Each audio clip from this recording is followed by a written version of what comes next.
Eddie sighed. He didn't feel up to arguing. All right, 1 drink. But you don't owe me, okay? Yeah, okay, Sal said. I don't owe you, God forbid. So, what's that name again, tough guy? Eddie Cero. That's right. I remember, like Zero with a C, right? Yeah, that's right. Salvatore Giambroni. He offered a thick meatball of a hand. Sal. On a good night, Eddie would have gone to Barney's on Frankfurt Avenue, but he didn't want to meet up with that crowd, so he headed 2 blocks up to the corner bar and grill in Richmond, where hardly anyone knew him. Plus, they had a better jukebox. Sal shuffled along, one hand dabbing his bloody nose with a handkerchief, while he probed his battered eye with the fingers of the other and muttered under his breath. Eddie held the door for him, and they stepped into a long, narrow room of black and gray shadows, punctuated by rainbow-colored beer signs, and at the far end, the amber glow of the jukebox. Shapes huddled against the bar and around the tables. The few people who were talking kept their voices low. It was that kind of joint. Eddie headed directly for the booth in the far corner. Sal stopped at the bar and ordered 2 shots and 2 bottles of Schmitz. He brought the drinks to the table, sat down, and let out a noisy sigh. Here's to you, kid. He clinked Eddie's glass and downed his whiskey in 1 gulp. Piece by piece, he pulled himself together. His back straightened, his good eye widened, and he flexed his sore jaw. Yeah, that's more like it. He grinned. Hey, how about me and you? You got a bad eye, I got a bad eye. How about it, eh? In the dim, dirty light, Eddie got his first good look at Sal and saw Dago had obviously been around the block, and then some. They were about the same height, but Sal had at least 40 pounds on him. His round face was pockmarked bronze and boasted an angled hunk of a Calabrese nose, all under a mat of dark brown hair that swept this way and that in brill-creamed waves. The eyes, actually the eye Eddie could see, was as black as an olive and had a merry glint to it, despite the condition of the rest of the face. All in all, Eddie thought he looked like Louis Prima minus a couple inches and plus a couple pounds. So what happened to you?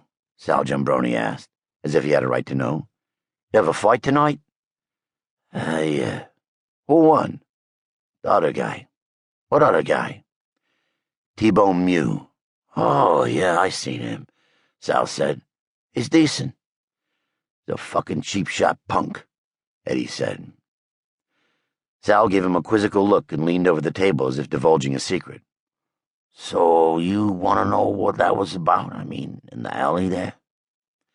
Eddie said, It's none of... I poked my nose into the wrong hole. Eddie took a tiny sip of his whiskey and a small sip of his beer.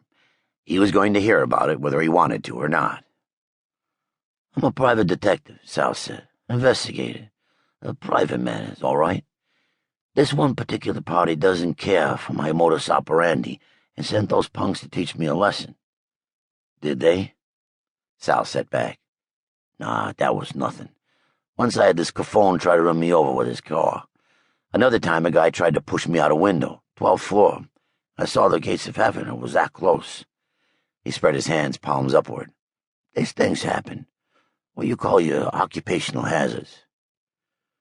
Maybe you should get another occupation. Yeah, look who's talking, Sal retorted.